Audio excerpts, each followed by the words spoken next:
evening, Whitemarsh. I haven't done that much. Wow, this is really exciting. This is a packed house. I am excited to call our Whitemarsh Township Board of Supervisors meeting for April 14th, 2022 to order. JC?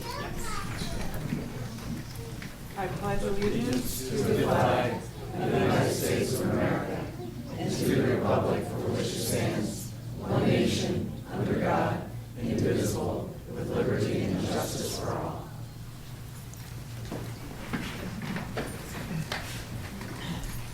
Thank you, everyone. Fran, I think you want to start with some announcements. Yes, thanks, Laura. Announcements for tonight. Congratulations to the Whitemarsh Township Parks and Recreation Department for their Pennsylvania Recreation and Park Society, PRPS, Award for Excellence in Programming.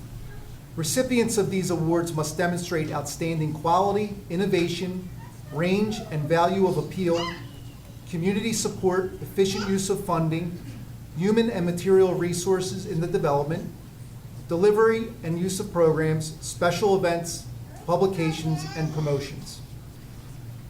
The Parks and Recreation Department won the 2021 PRPS Excellence in Programming Award for their Magic Mixed Snowflake program. Magic's task was to hide in different parks each week, and park users would take selfies with him and post it to the Parks and Recreation social media accounts for a chance to win a weekly prize. The Parks and Recreation Department also won the 2021 PRPS Excellence in Programming Award for their Spotted Lanternfly program. Congratulations.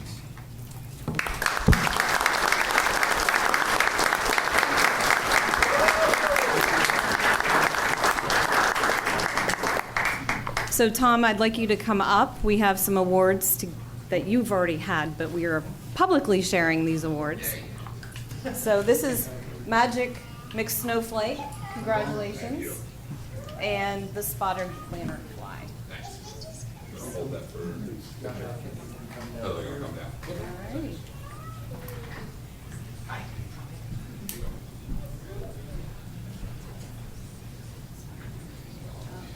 I'm on better book end. Oh, big guy at the end. There you go. Full balance. One, two.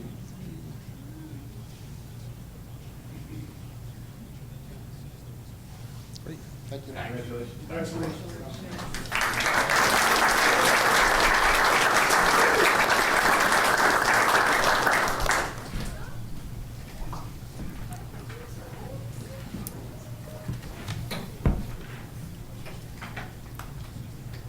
Tom, did you want to share a little bit about, are we going into?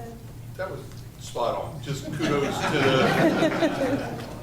to the team. They were really creative, did some great things, and thank you to Public Works for all their help with the Spotted Lanternfly stuff and all of our professionals.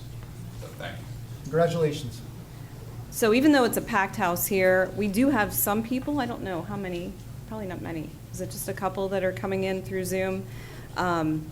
We have a minion here. So for those that can't see, we have to do a shout out to our minion. Thank you, Tom. I did neglect to say in the beginning that Patrice has been joining us through Zoom tonight, or previous, but she is not with us this evening. All is fine, but she is not with us tonight. So now I'm going to, I know their police are waiting for this, but I'm going to share some other good news about Charlie. I'm used to you being on this side, but you're over here. Annually, the Pennsylvania Department of Community and Economic Development recognizes municipalities and local government officials for their dedication and commitments to strengthen their communities and better serve their residents. Yesterday, at the 2022 Pennsylvania Governor's Awards for Local Government and Excellence, Charlie Guttenplan was awarded the PA chapter of the American Planning Association Career Recognition Award. We congratulate Charlie on this well-deserved award and appreciate the many years of dedicated public service to Whitemarsh Township. Thank you, Charlie, so very much.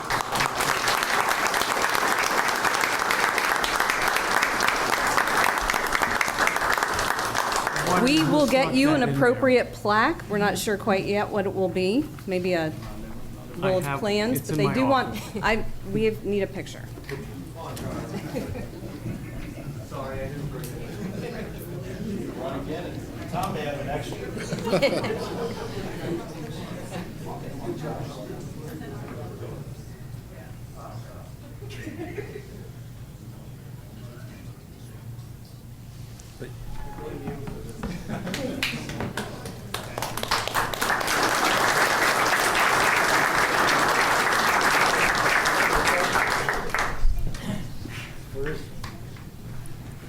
Township.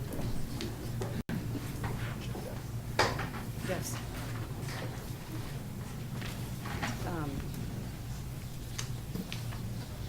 Tom, did you want to share about Township Day?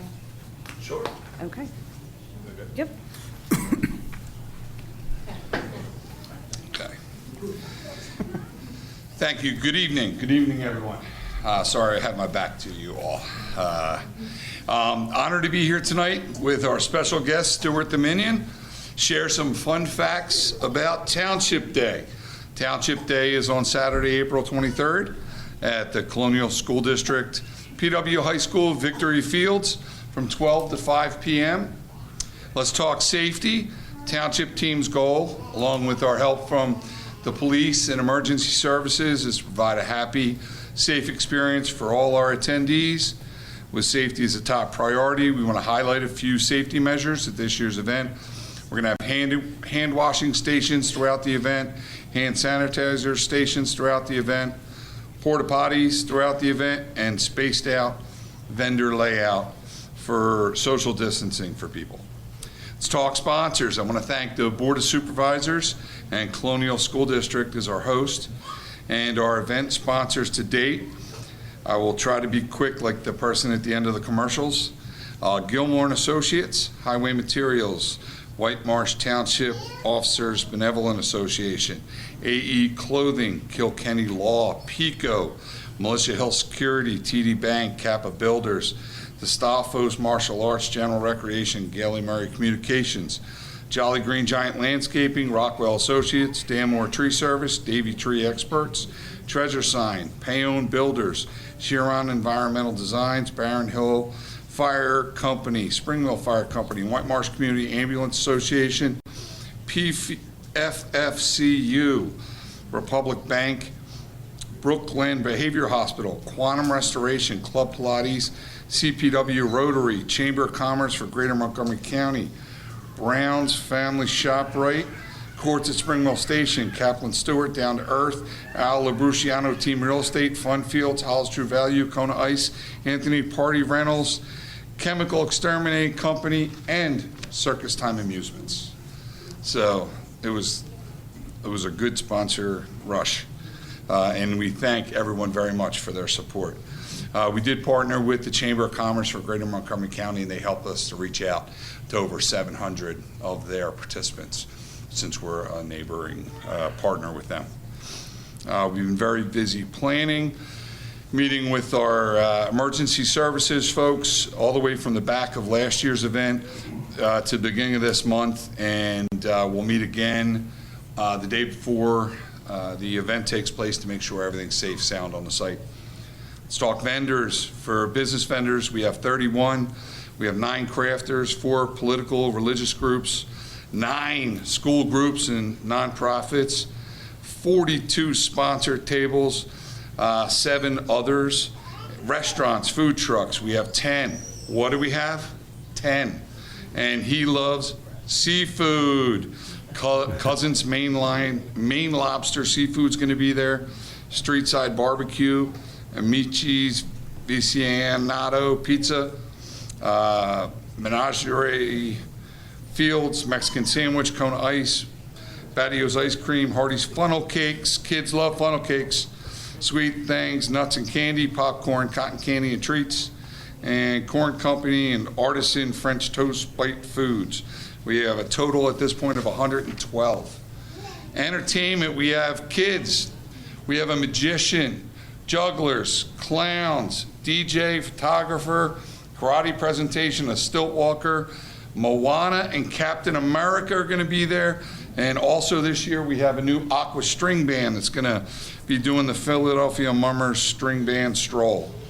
We have great rides again, Superdome, Ferris Wheel, Castle Fun Center, Euro Bungee, the Rock Wall, Meltdown, Vertical Rush, Castle Maze, Boulder Dash, Treasure Quest, and new this year, the Reaction Wall, the Big Baller, and the Wild 10C. We have rock and roll racing coming back from Connecticut this year. We have games including axe throwing, Midway 3-in-1, Connect 4, 3-hole mini golf. Fun Fields will be back with their football combine, wiffle ball home run contest, and new this year, we're going to have Bubble Land. Just imagine a world of bubbles. It's going to be wild. We also have this year Orbitron. It's our new ride that we're trying, and we also have electric-powered Polaris Ranger mini cars. So it's going to be fun. The EAB and the Shade Tree Commission are going to be out having an environmental nature tent. The MCAB's coming out with a tent. We have volunteers from the high school, athletic teams, CPW Rotary. We've been doing all of our publicity. We have wristbands for sale now. Pre-sale is $20. Day of is $25. We're taking credit cards the day of the event.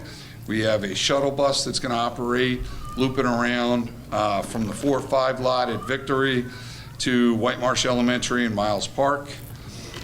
We are going to have a tent this year with our PW girls high school state champion basketball team with their trophies. People can get their pictures taken with them. Just want to thank the school district, Public Works, police, fire marshal, finance. It's a team effort. There's no way we could do it without everybody. So their logistics and their advice is just paramount. In closing, gratitude to supervisors for letting us do this great community event. We really appreciate it. Big congrats to the police department on your big evening tonight. Congratulations, and our great officers. They're amazing. So thanks so much. Happy to answer any questions. Nice work. Thank you so much, Tom. Thank you. It's exciting. Appreciate it.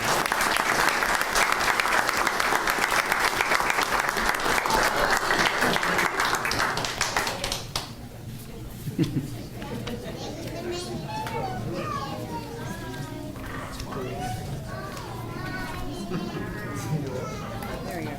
Got it. I gotta give him a minute to get out. Kids are a little rainy. That's all right. So we have a lot of celebration happening at the early part of our meeting. You're more than welcome to hang around for the whole meeting, but I think many of you are here for this part right now. So I thank you all for coming. One of the best things we can do as a board is to recognize and promote dedicated and selfless public servants to our police department.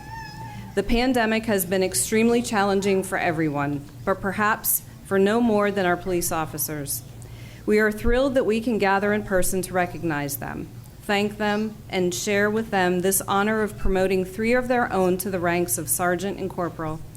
A study released just this year, Whitemarsh Township was listed as one of the 100 safest places to live in Pennsylvania.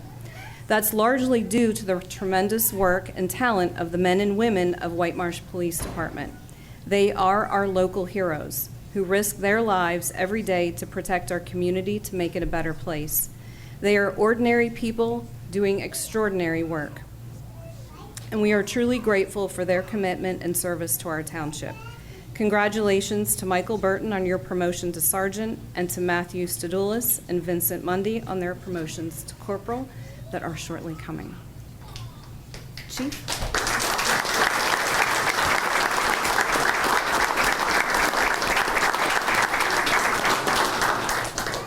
I too, like Mr. Blumstrom, will apologize for having my back to everyone. I want to thank the board, the township manager, all the officers from our department and neighboring departments who are here with us. Some of our retired members are here with us today, and some of the representatives from the local fire company. I don't know why they're here, but I'm happy that they're here to join us and recognize our members. January 10th, 2002, the promotion of Lieutenant Mack created an opening for a sergeant in our agency. A 2021 staffing change created an opening for corporal in our agency. On December 3rd of 2021, the promotional process was started. 14 officers submitted letters of interest to participate in the competitive promotional process. The eligible officers were given 10 weeks to study and prepare for a written exam. All 14 officers successfully completed the written examination and moved forward to the oral interview that was conducted by visiting chiefs and lieutenants from similar size agencies to Whitemarsh Township. Combining the scores of the written exam, the oral interview, educational points, and years of service, we were able to establish a promotional list. Based on that list and the approval of the Board of Supervisors and the Township Manager, one officer was promoted to the rank of sergeant. And since that officer was already a corporal, 2 officers were promoted to the rank of corporal on March 28, 2022. I would like to thank the board and the Township Manager for giving us this opportunity to recognize these officers this evening.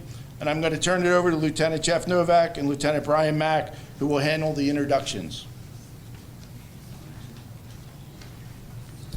Thank you, Chief. Good evening, Board. Sergeant Mike Burton, front and center. Michael, while I have to have my back to the crowd, you can face the crowd so they all get to see you. Sergeant Mike Burton's been a police officer for 14 years after being hired by Whitemarsh Township Police Department in January of 2008. In 2016, Officer Burton was promoted to the rank of corporal and was tasked with the duties of first-line supervisor for his patrol squad. During his time with the department, Mike has been not only a patrol officer and a corporal, but has also served with the bike unit, the Montgomery County Drug Task Force, the Montgomery County Major Incident Response Team. He serves as a field training officer, is our lead first aid and CPR instructor, and is also a taser instructor. He's also currently president of the Whitemarsh Police Officers Benevolent Association. Sergeant Burton has assumed other responsibilities to include coordinating our radio communication needs and in-car computer systems. He's also assumed the role of our Deputy Emergency Management Coordinator, drawing upon his talents and experiences as a police officer and his experiences as a firefighter. Sergeant Burton is originally from the Upper Avenues in Conshohocken and now resides in Cedar Heights section of Whitemarsh Township with his wife Katie, his son James Francis, and daughter Maisie. Along with being a police officer, Mike is active in his community as a volunteer firefighter. He served with the Plymouth Fire Company No. 1 since 2000 and currently holds the rank of battalion chief. Mike graduated from Plymouth Whitemarsh High School in 2003 and attended Westchester University, where he obtained his bachelor's degree in criminal justice. Mike has gone on to earn his master's degree in public safety administration through St. Joe's University, and has completed the FBI's Leadership Trilogy series of trainings. Mike is joined here tonight by his wife Katie, their son James Francis and Maisie, daughter Maisie, his parents Big Frank and Joanne, and his mother-in-law Karen. Michael, congratulations.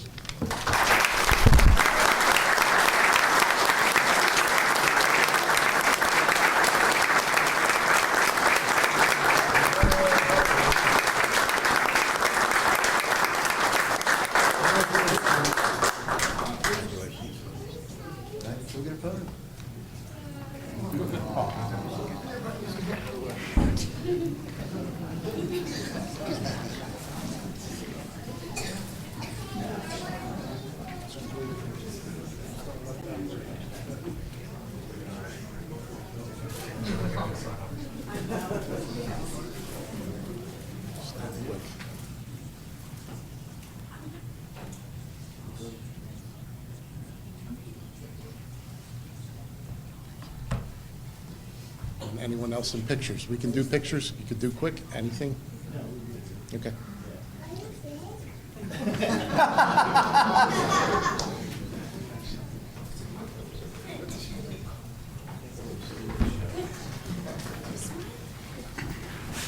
I also apologize to everybody for the view. Matthew Stadoulis? Yes, sir. Come on up. You can look at everybody. So next up is Corporal Matt Stadoulis. Matthew Stadoulis has been serving with Whitemarsh Township for nearly 15 years after being hired as a police officer on August 4th, 2007. Before coming to Whitemarsh, Corporal Stadoulis attended the Cape May County Police Academy and served as a seasonal officer with the North Wildwood, New Jersey Police Department for 2 years. He is also an 8-year veteran of the United States Coast Guard Reserve, attaining the rank of Boatswain's, May 3rd. There you go. I knew, that's why I have you up here. Serving on Long Beach Island's Barnegat Inlet and Philadelphia's 5th District sector, the Delaware Bay Atlantic area.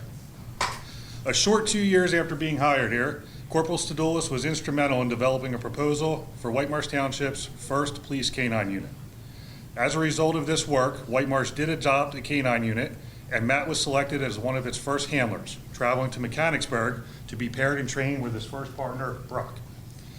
Corporal Stadoulis continues to serve as a canine officer with his current partner, Nika. Matthew and Nika are cross-sworn with the United States Marshal Service Fugitive Task Force. He has also worked closely with the United States Secret Service in coordinating presidential and dignitary details. In addition to his canine duties, Corporal Stadoulis has also served with the Montgomery County SWAT Central Region Team and is a member of the department's bike unit. Corporal Stadoulis is very active in our community relations activities, acting as a lead instructor for our Cop Camp program for the last 8 years. He's also presented to nearly every session of our Citizens Police Academy and is a frequent visitor to our student coalition at Plymouth Whitemarsh High School. Matthew and his canine partners have also been featured at a number of other canine events throughout Montgomery County. Corporal Stadoulis is also certified as a crisis volunteer with the Montgomery County Critical Incident Stress Management Team and also with the Veteran Response Team, where he provides critical services to first responders and veterans experiencing a crisis. Corporal Stadoulis holds a bachelor's degree in criminal justice from Lock Haven University, and he earned his master's degree in criminal justice with a Homeland Security concentration from St. Joseph's University in 2012. Here tonight with Corporal Stadoulis is his wife, Kristen, their 5-year-old daughter, Gianna, their 4-year-old daughter, Ryan. Matthew's father, Joseph, is regrettably unable to attend this evening, but Matthew's mother, Linda, is here, as well as his siblings, Lisa, Joe, and Josh. Also here are his in-laws, Andrew and Janet DePiero. Congratulations, Matt.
Corporal Vincent P. Mundy.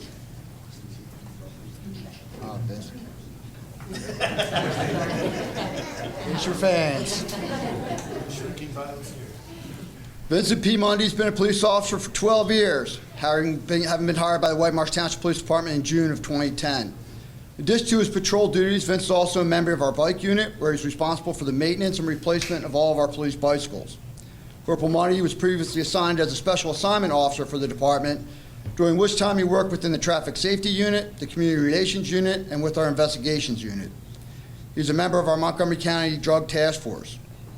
In 2017, Corporal Mundy was nominated by our department to serve with the Montgomery County SWAT team. After a rigorous testing and selection process, was appointed to serve as an operator with the entry team.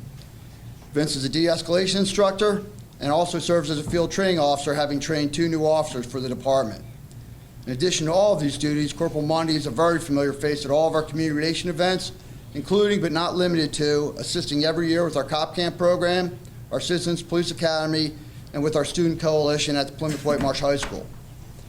Originally from Roxborough section of Philadelphia, Vince moved with his family to Whitemarsh in 2001. He now resides in Springfield, Delaware County with his wife Kate, his sons Brody and Brett, and his daughter Maeve. Savage here? While living in Whitemarsh, Vince was a volunteer firefighter with Barron Hill Fire Company. He ran a successful landscaping business and worked as a part-time dispatcher with both Whitemarsh and Plymouth Township Police Departments. Vince is a graduate of Roman Catholic High School, attended Newman University, where he obtained his bachelor's degree in business administration. In 2015, Vince earned his master's degree in criminal justice through St. Joseph's University. Corporal Mundy is joined here tonight by his wife Kate and their sons, Brody and Brett, his daughter Maeve. His parents, Pat and Sue, are here, along with his in-laws, John and Stacy Hammerhand. Congratulations, Corporal Mundy.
Sorry about it.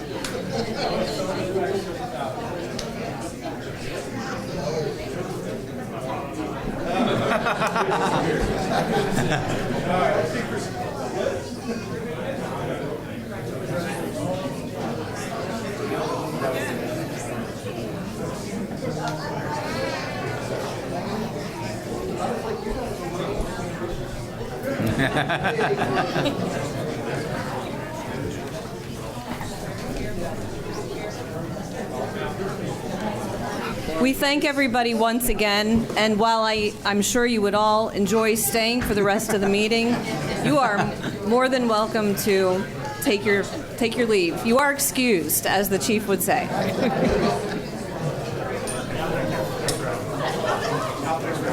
Oh, please. No, thank you. You should. I'll never forget. Good to see you. Exactly. There you go. This little guy over here.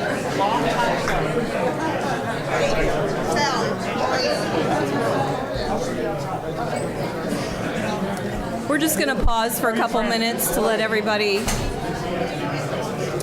leave. So if you're watching remotely, we're just going to pause for a couple minutes. Thank you.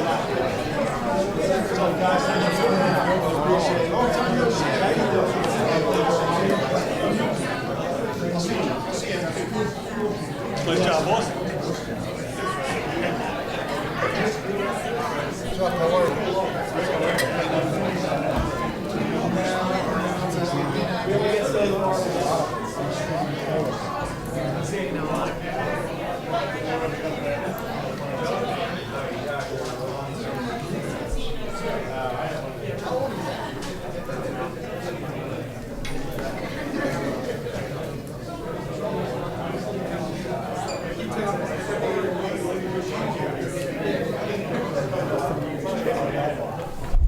Good to see you, man.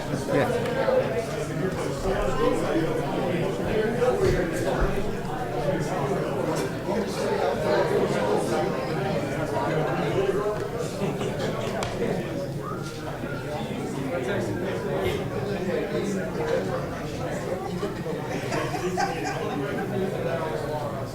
Thank you. Great job.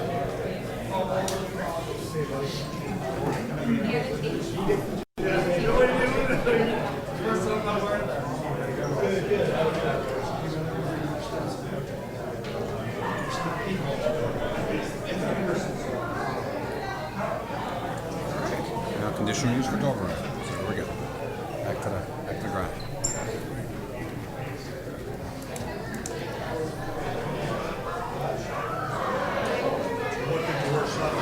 Yeah, it'll probably help. Thanks, Greg.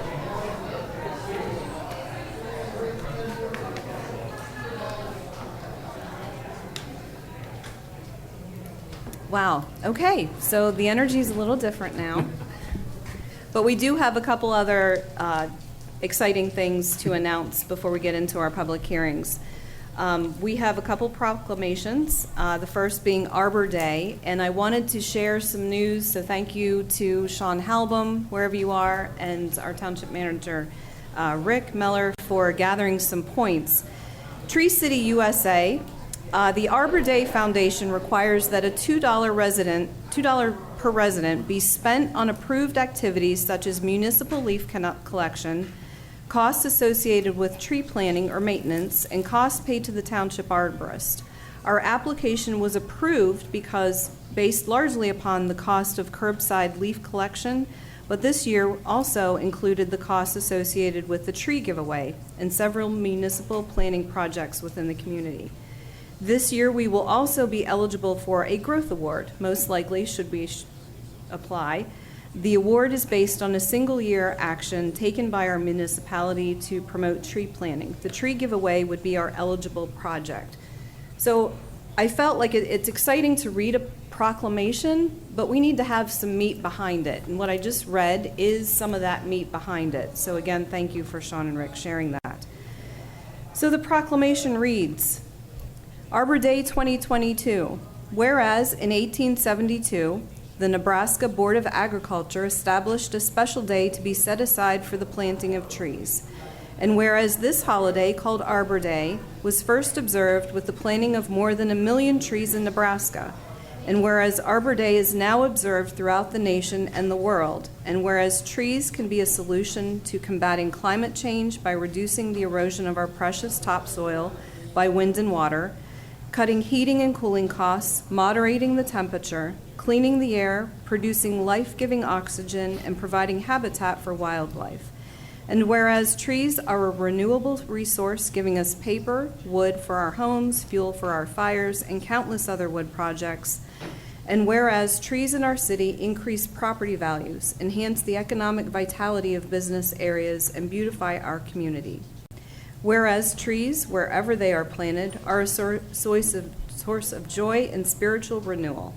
Now, therefore, I, Laura Boyle Nestor, Chair of Whitemarsh Township Board of Supervisors, do hereby proclaim Friday, April 29th, as Arbor Day in the Township of Whitemarsh, and I urge all citizens to celebrate Arbor Day and to support the efforts to protect our trees and woodlands. And further, I urge all citizens to plant trees to gladden the heart and promote the well-being of this and future generations. Resolved this 14th day of April 2022. Thank you for your patience as I read that. The next is our proclamation for Earth Day. And similarly, I wanted to share some points about Earth Day. This proclamation is really just to help spread awareness about some of the efforts EAB, our Environmental Advisory Board, has recently undertaken. In the past, they have been geared heavily towards advocacy and research, but now they are applying much of that to actionable projects, such as the work on May 6th with Germantown Academy students. There, the EAB members and contractors from Red Tail Restoration will educate 6th grade students about stormwater and water quality in public waterways. This joins hands with the EAB's past work with the Natural Basin Maintenance. Last year, EAB advised the BOS, our board, to engage Natural Lands Trust to perform a basin study that provided the township with best management practices and to apply all township maintained basins. On May 6th, the students will assist by planting over 100 understory species in forests throughout the township in locations where plantings can improve the water quality and benefit the ecosystem. So, our proclamation, Earth Day 2022. Whereas Earth Day was first celebrated on April 22nd, 1970, and whereas Earth Day has continued annually calling attention to critical environmental issues, And whereas local and global communities continue to be increasingly impacted by the effects of climate change. And whereas Whitemarsh Township Board of Supervisors has resolved to reduce the township's energy use and dependence. And whereas the theme of Earth Day 2022 calls attention to the need to invest in our planet. And whereas trees in our city increase property values, enhance economic vitality of our business areas, and beautify our community. And now, therefore, I, Laura Boyle Nestor, Chair of the Whitemarsh Township Board of Supervisors, do hereby proclaim Friday, April 22nd as Earth Day in the Township of Whitemarsh. And I urge all citizens to celebrate Earth Day, and further, I encourage all residents to participate in community service project scheduled on Saturday, April 30th at the McCarthy Basin Park, resolved this 14th day of April 2022. Thank you, Rick, for gathering that. So now on to the more business part of our meeting. Just to get the minutes out of the way, do I have a motion to adopt the meeting minutes for March 10th, 2022? So moved. Second. All those in favor? Aye. Aye. Excellent. Thank you. Do I have a motion to open the public hearing for conditional use 01-22 DKMNK LLC, care of Daniel QO, 428 Germantown Pike at the Shops of Lafayette Hill? So moved. Second. All those in favor? Aye. Aye. Motion carries. Thank you very much, Chair Boyle Nestor. First of all, so the public understands the conditional use process. The conditional use process is akin to a special exception in the zoning process. So I'm going to go ahead and do some things administratively, mark some exhibits. There will be an opportunity for a Mr. Guttenplan to explain this, an opportunity for a presentation if need be. Also, too, there will be an opportunity for Board of Supervisor comments, public comment, then the Board of Supervisors can close the conditional use hearing and take action on a potential motion if they so choose, or continue the public hearing to a later date on the record if they would like. Because it is a conditional use hearing, which is akin to a zoning hearing, I have to ask, is anyone seeking party status? Party status doesn't mean you can't comment on this application if you don't seek party status. What it means is, would you want the opportunity to cross-examine any kind of witnesses or be more actively involved in the case? Is anybody seeking party status for this application? Okay, hearing none, what I'm going to do is I'm going to go ahead and mark some township exhibits. T1 will be a proof of publication in the Times Herald, March 30th, 2022 and April 6th, 2022. T2 will be the application with the floor plan, aerial photographs. T3 will be the lease agreement. T4 will be the property owner consent form dated February 28th, 2022. T5 will be the applicant meeting notification dated March 16th, 2022. T6 will be the resident meeting notification letter dated March 16th, 2022. T7 will be the zoning ordinance compliance review dated March 16th, 2022. T8 will be the posting of the property dated April 6, 2022. And T9 will be the Whitemarsh Township Planning Commission's recommendations, which are reflected in the minutes of the March 22nd meeting, and a motion recommending approval of the application. Wanted to know if Mr. Guttenplan would like to take over now. Thank you very much. This is a conditional use under section 116-290C2 to allow a personal service use in the Village Commercial Subdistrict 1. This use is in the Wawa Shopping Center, the Shops of Lafayette Hill. You may have noticed that the former Eyeglass Etc. store is currently boarded up for improvements. And as you can see on the screen, the outlined area in red, which is that space, is the space that is proposed for the dog groomer this evening. The Planning Commission, as the solicitor indicated, did review this on March 22nd and made a recommendation for approval of the conditional use. The applicant and his attorney is here this evening, so I'd like to turn it over to Todd Nurek, the attorney for the application. Good evening. If I could just take a minute, the presentation that we just saw, I was very touched, and I know this is sort of off of what we normally do, to see the families of the first responders and to realize what these folks risk every time they leave and every time they put on that uniform. You know, you see them in their cars, you see them on the streets, we see them in court, right? It's just very touching, and it's nice to see this township honor them that way, and to have the promotions publicly and to see the camaraderie, and so I appreciate that. As Director Guttenplan said, we're here on conditional lease number 01-22. I want to thank you for your time this evening. Again, Todd Nurick from the Nurick Law Group representing the applicants. The name of the applicant tenant business is DKMNK LLC, a duly organized LLC in Pennsylvania. It's doing business as Miles Pet Grooming Salon. And against leasing for an initial 3-year term, I'm not sure if that's actually on the exhibit. The applicants are attending and represented in the meeting by Daniel Kuo and Jimmy Liu. They're the two partners. The site, again, for consideration, 424 Germantown Pike, again, previously occupied for about 20 years by Eyeglasses, et cetera. You guys and gals might be familiar. The continuing owner and landlord, I don't know if Harry is here representing them, is the Lafayette Hill Shopping Center LLC and the exempt GST Trust under the will of Gertrude S. Friedman. Description of the space is a 1-floor unit with a basement for storage, approximately 837 square feet of rentable space, not inclusive of the basement. Proposed date of opening is going to be roughly 1 month after all permits and approvals are granted. The separate permits will be properly submitted for signage, et cetera. Hours of operation are going to remain consistent with the current hours of operation for the center. That is Wednesday to Sunday, 10 a.m. to 7 p.m. As for the number of employees and the impact, they're going to start with 1 groomer, 1 bather, and 1 support and floater. Capacity is roughly 10 to 12 pets per workday. As Director Guttenplan pointed out, a pet grooming shop is a conditional use and specifically authorized pursuant to Whitemarsh Township Zoning Ordinance 116-290C2, permitting the personal service shops dealing directly with retail customers in the VC1, Village Commercial District, Sub-District 1. It's highly compatible, the Miles Pet Grooming Salon business, highly compatible with the character of the neighborhood, will be a scintillating asset to the township and its residents. There will be no harmful impact on pedestrian or vehicular traffic due to bulk size, peak use, location, and design. Thus is consistent with the comprehensive plan, with clearly no impact on the open space plan.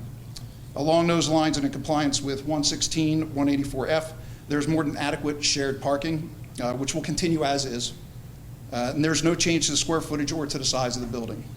Clients will be entering through the front door only. Mr. Nurick, so are you, just to Sure. clarify the record, are you calling a witness or are you just essentially testifying? I'm just essentially passing the Okay, information. why don't we swear him in, if that's okay?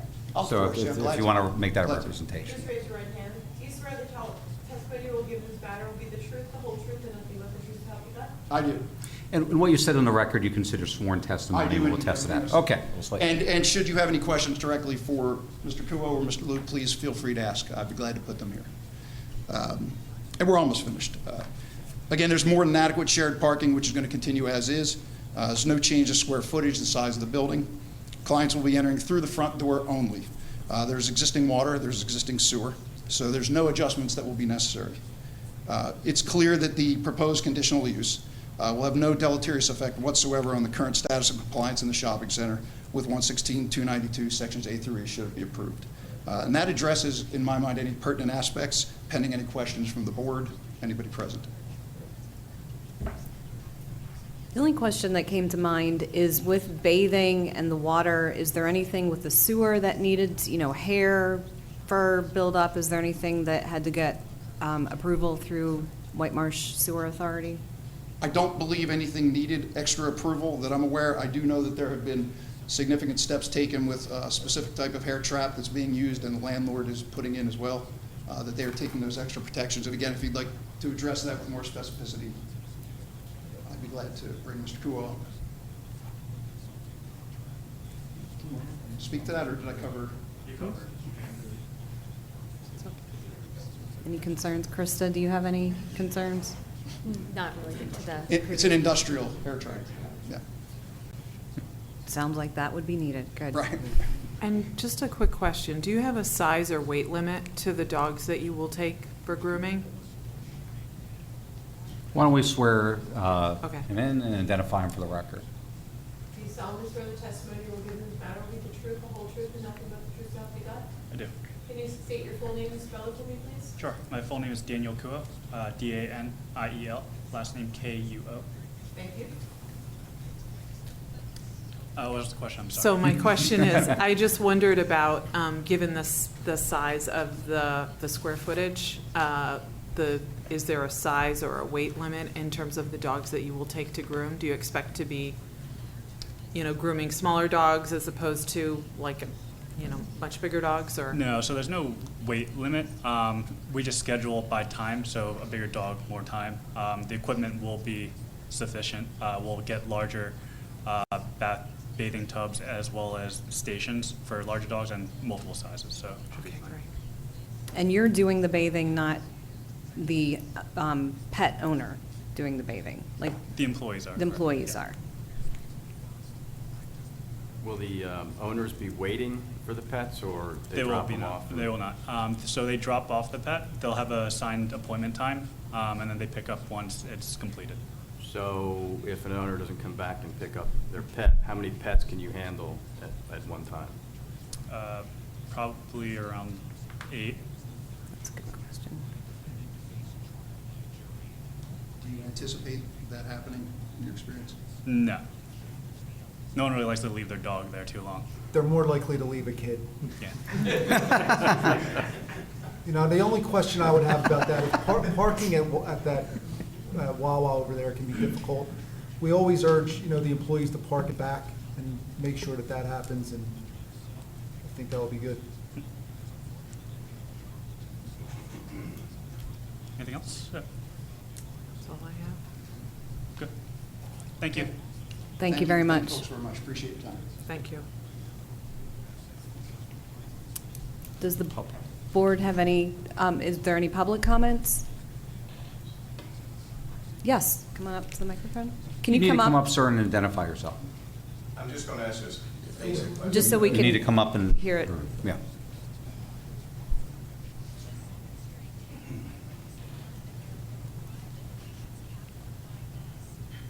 Am I swearing in?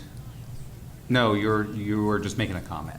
Okay, Bill Totten, a previous longtime resident of Whitemarsh Township.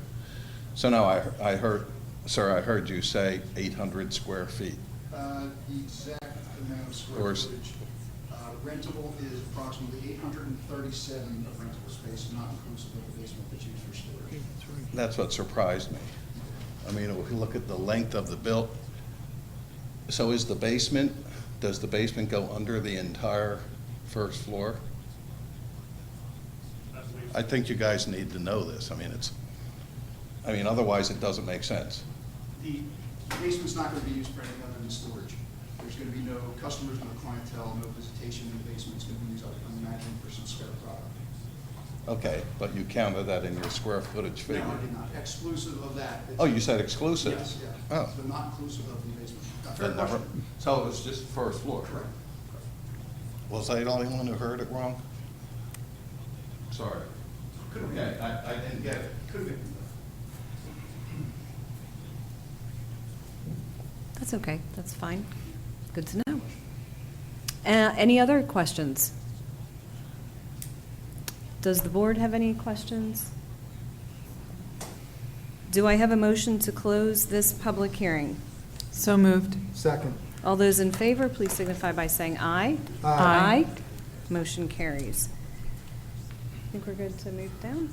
Do I have a motion to approve conditional use 01-22 DKMNK LLC, CO Daniel Kuo, 428 Germantown Pike, the Shops of Lafayette Hill, for a personal service use of dog grooming? So moved. Second. All those in favor, please signify by saying aye. Aye. Those opposed? Motion carries. Thank you, and good luck. Good luck. And I'll be walking my dog over. You said about a month? Okay. Thank you. Okay, so we are moving down. We have a public board discussion item. This is a review of subdivision land development 14-21 KRE Acquisition Corporation of 401 and 433 Washington Street Conditional Preliminary Land.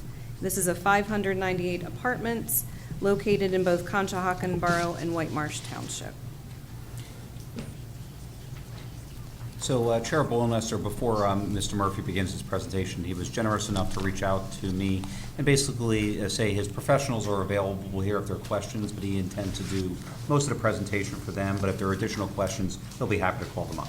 That's right. Excellent. Thank I'm you. Ed Murphy. I'm here tonight on behalf of the applicant, and as Sean indicated, we have representatives of the civil engineering firm, the architectural firm, the landscape architectural firm, as well as KRE representatives in the event there are specific questions that need to be answered and which haven't already been answered. Thank you. So however you'd like to do it, we're prepared to provide a short presentation if board felt that would be appropriate. And if so, we could start that. If not, I would mention at the outset that the staff was generous enough to share with us a draft of the potential resolution of approval. To the extent we would reach that tonight, we've already had a chance to review that, provided comment to your professional staff, and in the form it's in right now, that form is acceptable to us, and we would accept all the conditions that are outlined in that approval resolution. So.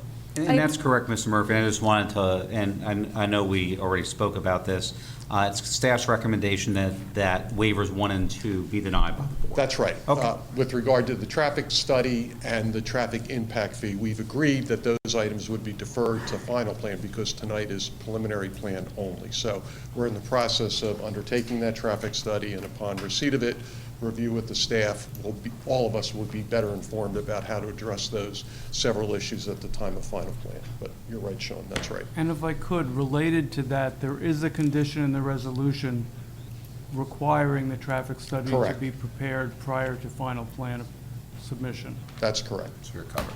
Okay. And with which we agree and are in the process of doing, right. Does anybody feel like we need a summary? You had a presentation. Did you want to? We don't need to make Because we're it. already kind of like We don't talking need to about it make before it. we. I'm good Are at you listening. good? If you want to just move Do you on, want we'll to- move on. No. Okay. Continue. Would you like us to, no? Okay, No, I well, think we're good with, were there any other questions? well, just If you real quick like, then.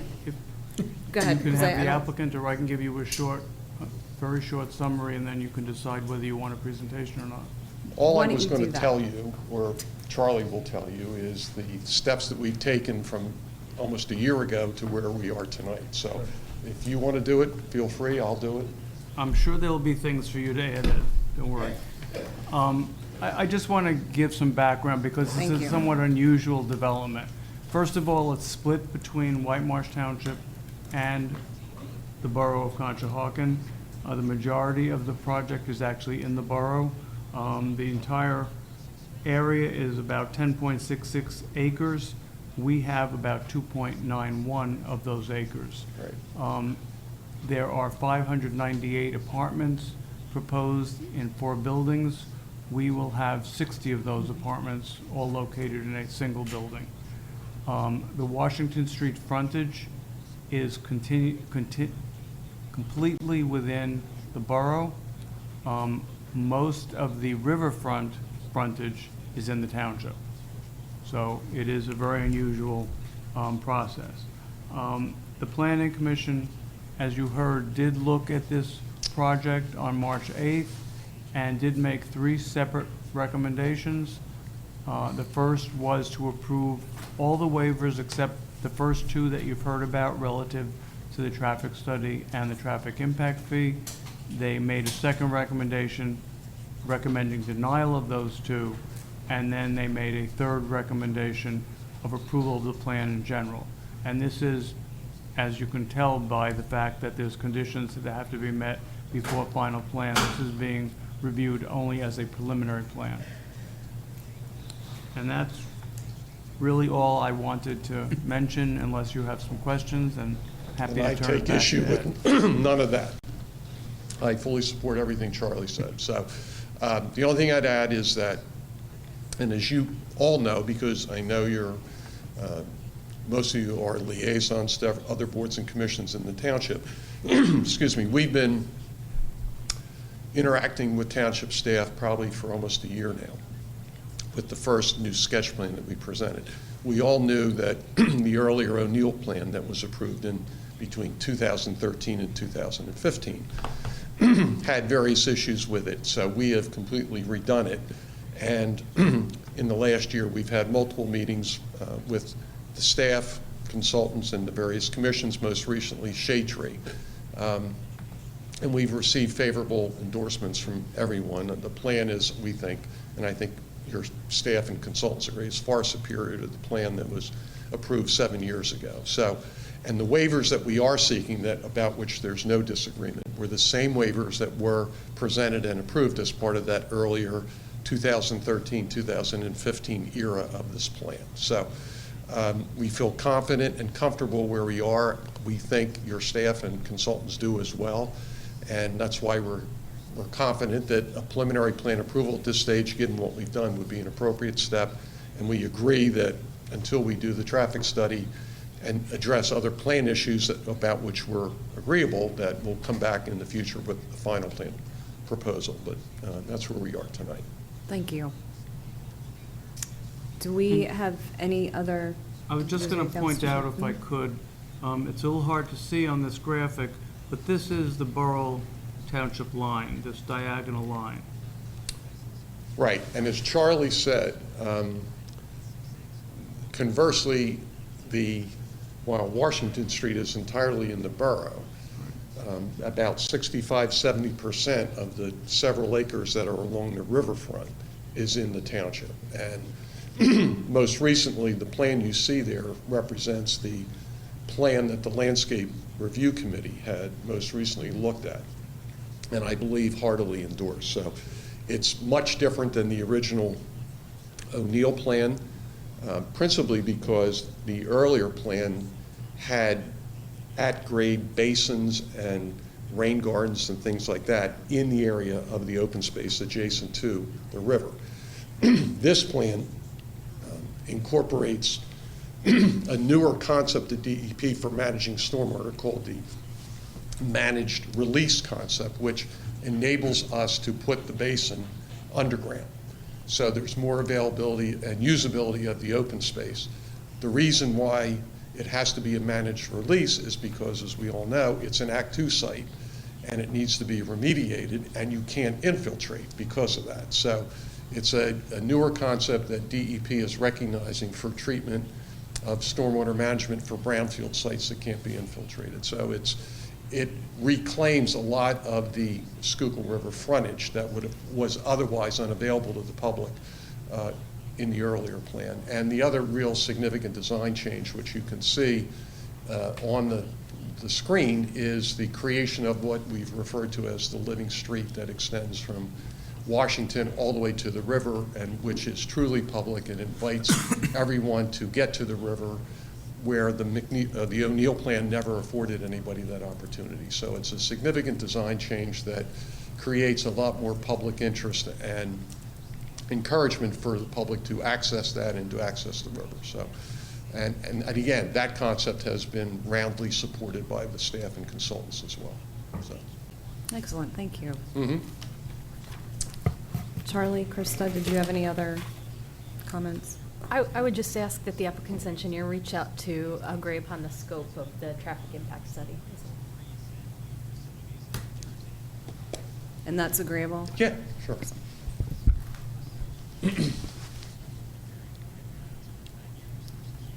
Any public comments? Yes.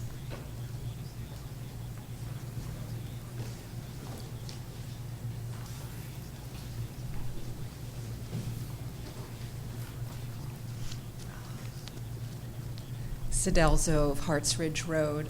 I have a question that I'd appreciate you responding to or asking the applicant to respond to, and that is whether the traffic impact study will address the issue of evacuation in the event of flooding, or is that a matter that's covered elsewhere?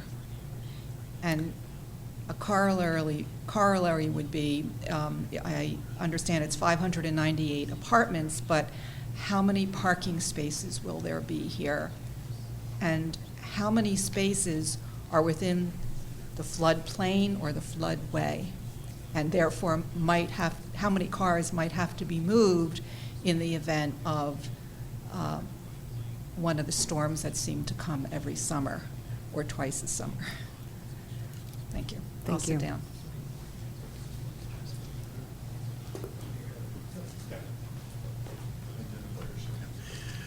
Evening, everyone. Rick Roseberry with Colliers Engineering.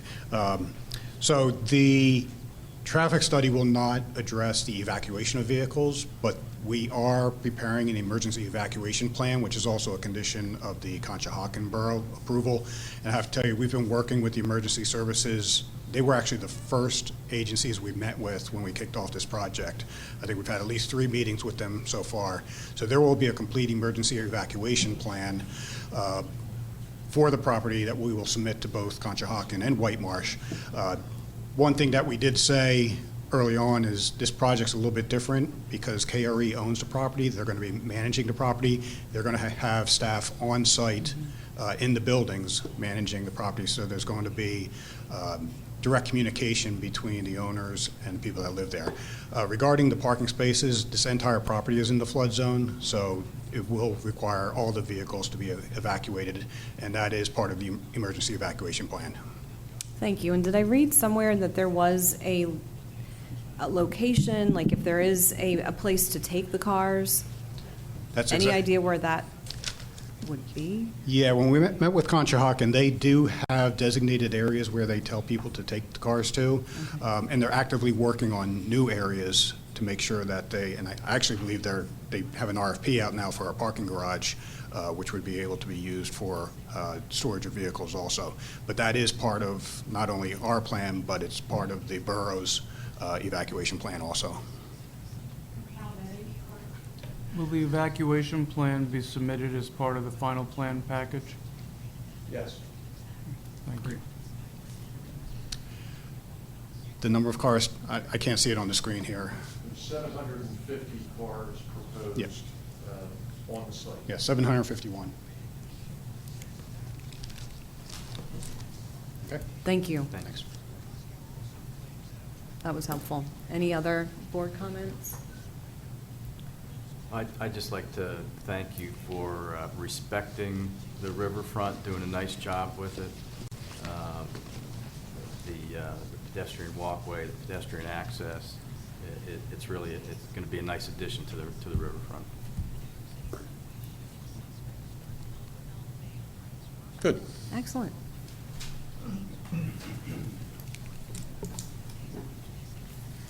Okay, are we comfortable?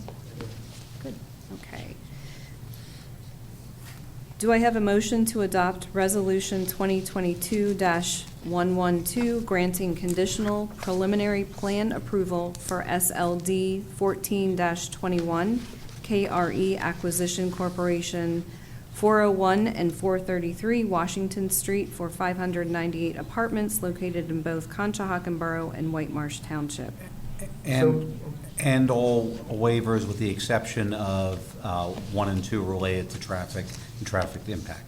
And all waivers with the exception of traffic and traffic impact? Yes. In the resolution, I think they're 10A and 10B. B, yeah. Right. So moved. Second. Mr. Meller, will you please call the roll? Mr. McCusker? Yes. Ms. Toll? Yes. Mr. Manuel? Yes. Chair Nestor? Yes.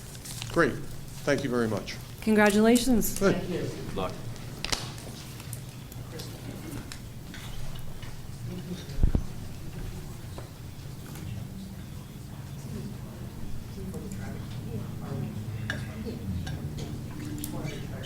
Yeah.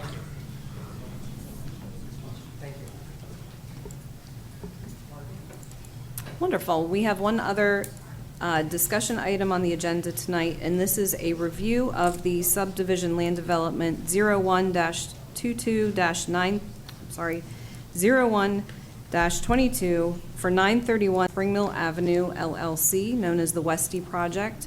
This is 927-931 Spring Mill Avenue. It is a conditional preliminary plan for a 3-story, 20-unit apartment building. Charlie, would you like to begin? Or we hold for a moment? Feel free to grab a glass of water. There you go. Connect. There we go.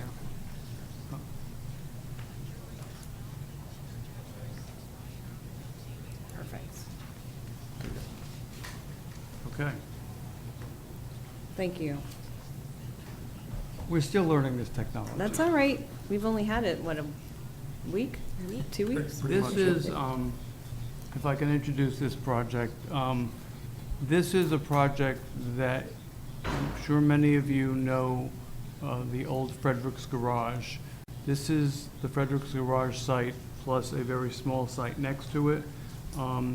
The entire area between 927 and 931 Spring Mill Avenue is involved in this project. And it includes a new 20-unit apartment building on 3 of the 4 parcels that make up this tract. And it also includes a single unit, 1/2 of a twin at 27 Spring Mill Avenue. 927 Spring Mill Avenue.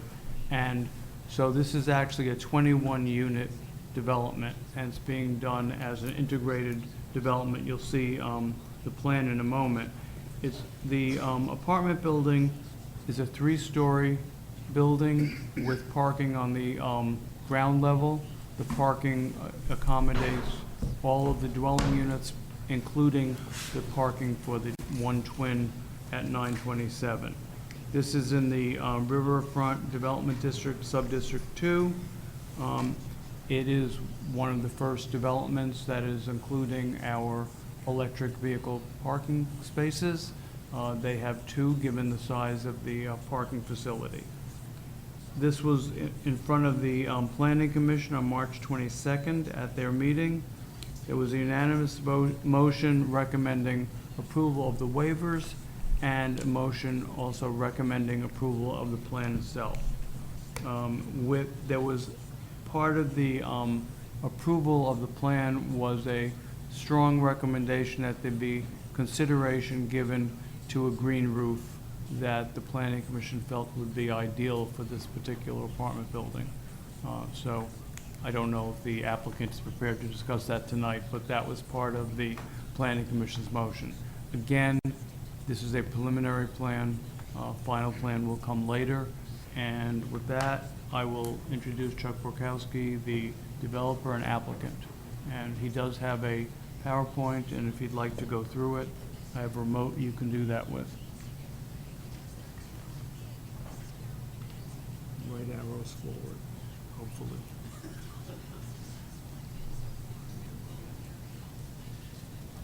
Hello. So a brief one is, I believe you're familiar with the old site. It's run down, 4 parcels. We were able to only grab a 1/2 of the twin there, so we incorporated that into the plan.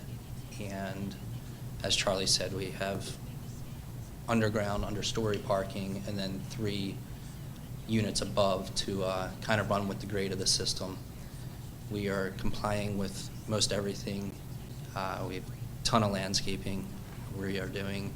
We are looking into the green roof intensely. It's something that I was kicking around to see how it's evolved. John has done a lot of work with it. Since the Planning Commission, we met a few people that were very encouraging about it. So we're hoping to at least incorporate some of the roof into that aspect of it. And to kind of go, not that anything's wrong with that, but we're going after, this will be kept within our family, and we're kind of going after, 20 units in the building. We hope to retain people 2, 3, 4 years at a time, as opposed to the migration of what's seen down at the river, and make it more of like a home, a good mix of 2 bedrooms and 1 bedrooms there. We did integrate, we were planning on doing a charger from the start just for, our tenants, and then the ordinance came in, so we worked around with that. and made it more welcoming where it's at the end of the row and on the street. And keeping it brief here, I think it's obviously, going at the pictures, a big, big improvement. We've been planning for a long time within ourselves, John, the township, and the way the world is going, I'm looking forward to getting this going as soon as possible if you will all let me. So I can ask some questions, answer some questions. Thank you so much. Chuck, if you would, there's a couple of things that are newer and a little bit unusual about your parking. The one is that you're the first applicant to provide the electric vehicle charging stations, but you also were using some vehicle stackers in order to comply with parking. If you could just spend a minute and explain that to the board. So originally, when we were sizing up the box of the building, so to say, we had, where the asphalt area is, we had a few more parking spots with pavers and impervious coverage and all that. And for several engineering reasons, and then the kind of wild card at the end was doing the calculations, including the EV chargers and handicap access and all that, we lost a few spots.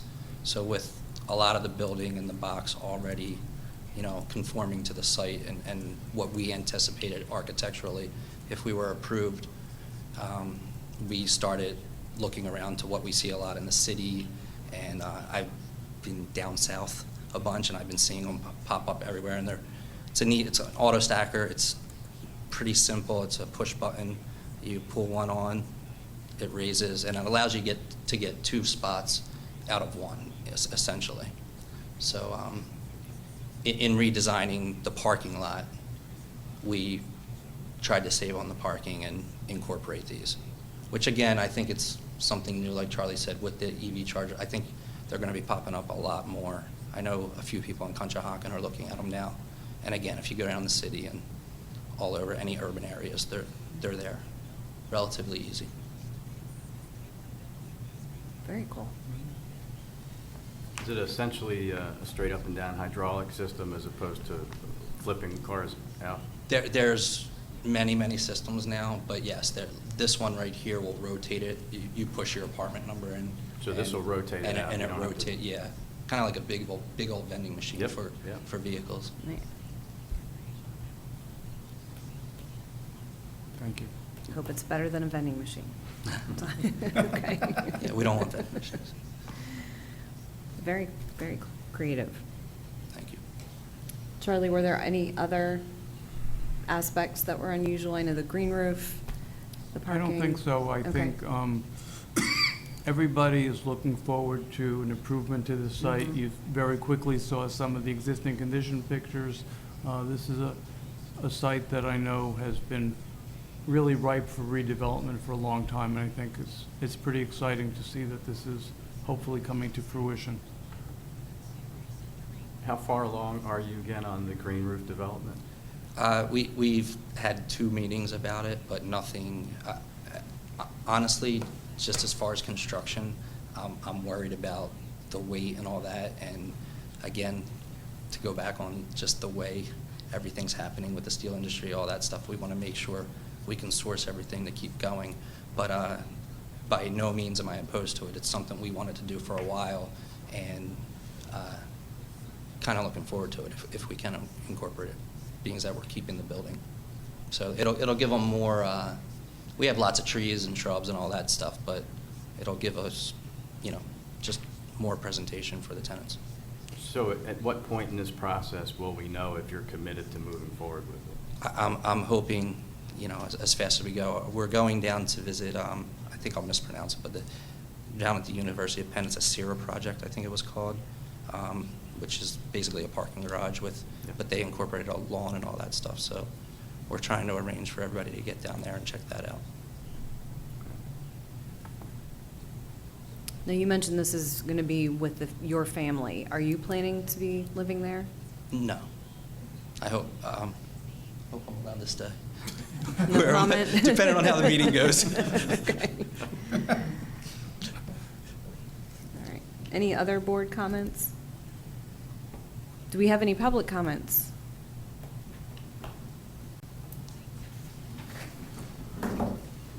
Seeing none, I think we are good to move this to a resolution.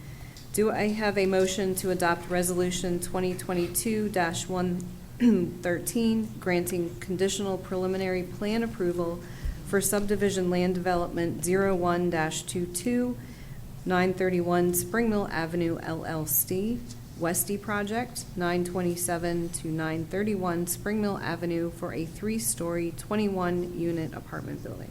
So moved.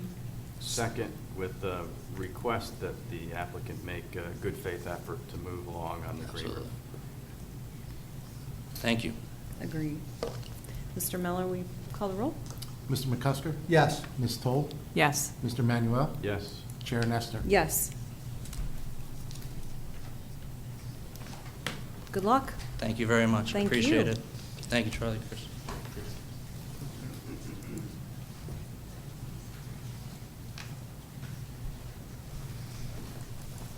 Great, so moving down to our ordinances. Do I have a motion to adopt Ordinance 1012, adopting the 2018 Fire Code? So moved. Second. Mr. Miller? Thank you, Chair Nestor. The Pennsylvania Labor and Industry modified the Uniform Construction Code to the 2018 International Code. Our Uniform Construction Code automatically goes to the current edition, but there are some sections that the International Fire Code needed to be adopted. This was something that was reviewed by our fire marshal. Back in 2020, we adopted the 2015 International Fire Code. This is bringing it up, since they adopted the 2018 in February, to that code as well. The fire marshal was recommending it, and I'm recommending that we approve. So we're at the current code for fire code compliance. Thank you, that makes sense to me, and I appreciate our Fire Marshal, Nick, for his diligence in staying on top of all of this. Do we have any public comments? Any board comments? Seeing none, all those in favor, please signify by saying aye. Aye. Motion carries. Thank you. Do I have a motion to adopt Ordinance 1013, transferring collection of delinquent refuse fees to Portnoy Law? So moved. Second. Mr. Miller? Thank you, Chair Nestor. This was something that we discussed the last two meetings. This was brought to our attention by our Finance Director, Kevin Barron, where we will have any delinquent refuse fees collected by Portnoy Law. In order to do that, they would have to be the collector of those delinquent refuse fees. This ordinance allows them to take on that responsibility. It's no cost to the township. The late fees would be charged to those that are delinquent, and that would be what would pay Portnoy Law. Very good, thank you. Any board comments? Any public comments? Seeing none, all those in favor, please signify by saying aye. Aye. Motion carries. Do I have a motion to adopt Ordinance 1014, amending the age of the non-uniformed employees pension plan? So moved. Second. Mr. Miller? Thank you, Chair Nestor. We're adopting the entire non-uniform pension plan. Again, this will allow our deferred compensation plan, our 457 plan, to have the retirement age appropriate for police officers who are in that. It's 25 years and 50 years old, as well as the normal retirement age for non-uniform, which is 65 years old. In reviewing this with the Solicitor's Office, they felt it would be more appropriate to re-adopt the entire plan with those correct dates in there, and that's what's being proposed this evening. Excellent, thank you. Any public comments? Any board comments? Seeing none, all those in favor, please signify by saying aye. Aye. Motion carries. Thank you.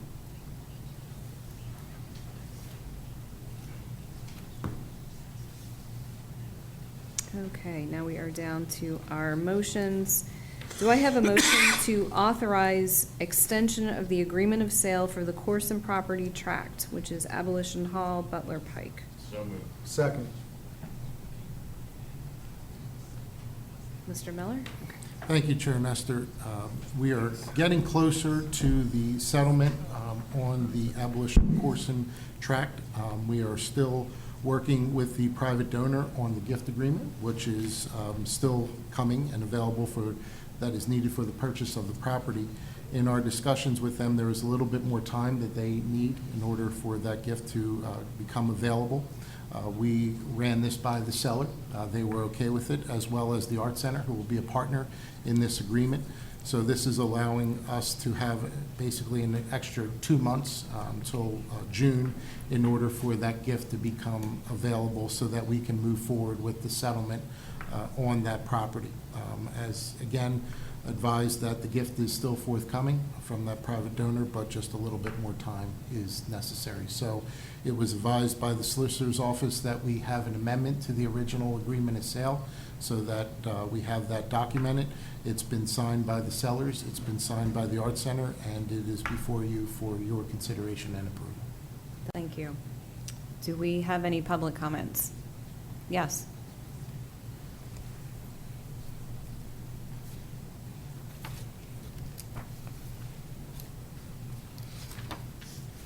Sidell Zove, Harts Ridge Road. I just want to say that I'm delighted that the project, the acquisition is moving forward, and I'm especially pleased that the heirs to the estate, the sellers, have agreed to the extension of time necessary for the donor to come forward with this very generous and timely gift. Thank you all for your efforts, and I look forward to hearing that the funds have been received and that settlement is scheduled and will occur. Thank you. Thank you. Any other public comments? Any board comments? Seeing none, all those in favor, please signify by saying aye. Aye. Motion carries. Do I have a motion to authorize the ordinance advertisement and public hearing for an open space acquisition, Corson property tract, Abolition Hall, Butler Pike? So moved. Second. Mr. Miller? Thank you, Chair Nestor. This is the same property, the same acquisition. When any time in accordance with our home rule charter that the township would acquire real estate, they must do so by ordinance. So this is really an administrative step that we want to take now so that it doesn't hold up the time when we would be going to settlement. So what you have before you is an ordinance that would allow for a public hearing, an advertisement and a public hearing at a future date. The agreed upon purchase price is $3.95 million. Again, that's in partnership with the Whitemarsh Art Center and a private donor. This would also allow the township to use Act 153, which is the open space, the quarter earned income tax that the residents pay, and to utilize those funds as a portion of the acquisition for the property. So this would allow us to move forward with the advertisement, to schedule the public hearing at the time that we know that the closing would occur. And what is the time frame from doing this advertisement to actually having to take action? We could do it at the next meeting. But is there a limit? There is. I believe it's advertised twice, not less than. Like at least a week apart. Yeah. It'll work for the next meeting. Yeah, okay. Yeah. It's not going to hold anything up. That's why we want to do it now, so that, again, this It's is one more, flowing. administrative piece that we're required to do as part of our home rule charter, that we don't want to have anything slow down the actual settlements. Right. Great. Any public comments? Any board comments? Seeing none? All those in favor, please signify by saying aye. Aye. Motion carries. Thank you. Do I have a motion to approve a hold harmless agreement for the drainage improvements in the ultimate right-of-way at 3036 Joshua Road? So moved. Second. Krista? No. Charlie? I can take it, or do you? Thank you. This is a very simple issue and a little bit unusual for a hold harmless agreement, but there is an improvement being made at this property to an underground stormwater management system that you see in this plan. And between these two dotted lines, the legal right-of-way and the ultimate right-of-way, there is, I'm sorry, I thought I was supposed to be sharing. I apologize. There are a couple steps to this process, and I'll get used to that. by the time we change it again. There's a little bit of delay. I've asked for it to be on the screen, but it's a little bit of a delay. Okay, there it is. I apologize. No worries. What I was explaining is that there's an underground stormwater management system, which you see here. This dotted line is the legal right-of-way. This dotted line is the ultimate right-of-way. This is an underground system, but it's a structure and it's within the ultimate right-of-way, and therefore a hold harmless agreement is necessary. Now there's a grading permit that is required for this, and once the hold harmless agreement would be recorded, then the township would be in position, and Krista would be in a position to sign that permit and grant it. Thank you. Do we have any public comments? Any board comments? Seeing none, all those in favor, please signify by saying aye. Aye. Motion carries. Do I have a motion to approve a hold harmless agreement for a monument sign in the ultimate right-of-way at 582 Bethlehem Pike, McGurk's? So moved. Second. Go ahead, John. Thank you. This is for a sign, McGurk's at 582 Bethlehem Pike. Previously had the sign that you see on the screen, more or less of a pylon sign. That has been removed, and they're proposing a sign in conformance with our regulations for the Village Commercial District in which their restaurant is located.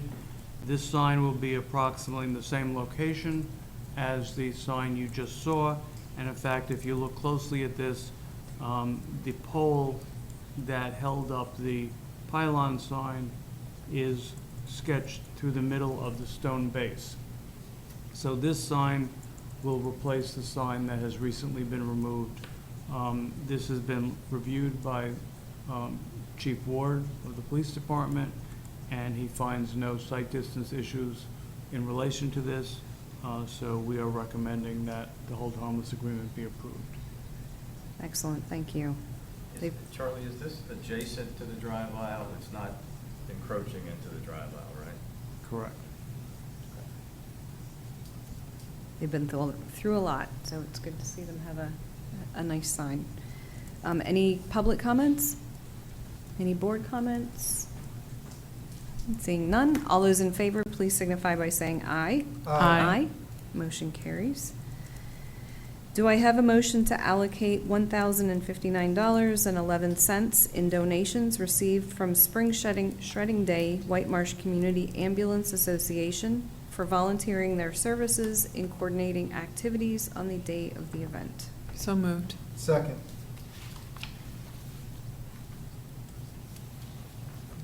Yes. Thank you, Chair Nestor. This was a little while ago, but just fell in between meetings. And what this is our Spring Shredding Day. We had 300-plus vehicles come through, shredding all kinds of personal documents. We worked with the Whitemarsh Community Ambulance Association as our partner in this Shredding Day event. We had very generous donations once again. In this case, we have $1,059.11 that will be going to the Whitemarsh Community Ambulance for their participation in this event, and look forward again to another one in the fall. So needed. Thank you. Any public comments? Any board comments? All those in favor, please signify by saying aye. Aye. Motion carries. Do I have a motion to approve the certificate of appropriateness for the installation of a fence at 51 East Germantown Pike? So moved. Second. Charlie? Thank you. Harb met on April 6th of this year and made a recommendation for approval of the certificate of appropriateness. It is for a fence in the rear yard of the property at 51 East Germantown, outlined here, building shown here, and this is what the fence would look like, but this is not the building, and the fence is not to be in front of the building, is to be behind the building. It's just to show us what the design of the fence will be. And as I said, Harb had no issue with it and recommended approval of the certificate of appropriateness. Excellent, thank you. Any public comments? Any board comments? Seeing none, all those in favor, please signify by saying aye. Aye. Motion carries. Do I have a motion to approve the certificate of appropriateness for an expanded driveway at 14 Catherine Lane? So moved. Second. Charlie? Thank you. This is in the Maple Hill development. This lot 14, lot 19, which is 14 Catherine, is outlined in yellow here. And this is showing the area that the driveway is to be expanded. It's upside down, but as you drive in the driveway, there'll be an additional area on the left-hand side, also shown here.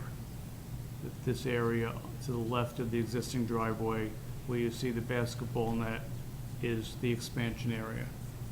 Again, Harb had no issue with this and recommended approval of the certificate. Excellent, thank you. Any public comments? Yes, come on up. Good evening, Supervisors. Good evening, Charlie. Congratulations on your Governor's Award. Thank you. Mike Kapuzinski from 1 Cardinal Drive. As many of you know, a lot of the residents down on Cardinal Drive were opposed to the Maple Hill development. A lot of issues came up during the planning stages.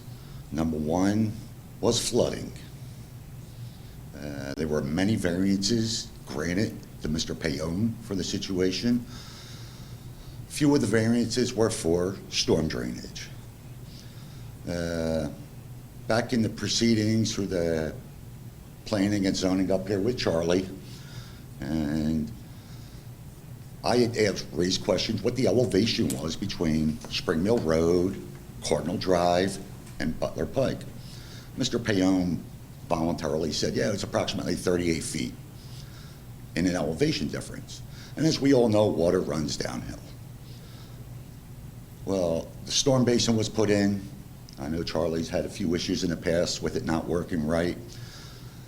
Nothing works. I have pictures that I can show the board that were taken the other day of what Cardinal Drive looked like. Over the past 2 years, there's only 11 houses on Cardinal Drive. I mean, many of us have been there for years, including Connie Kniff, who you all know, retired from the township. We can't even keep trees anymore. The trees are rotting off underground. There's so much water. Literally, it's unbearable. It is becoming totally unbearable. The drainage is not working. The retention pond becomes a swamp. And if the wind blows the right way, it outright stinks. It's like living next to a septic, facility. It outright stinks.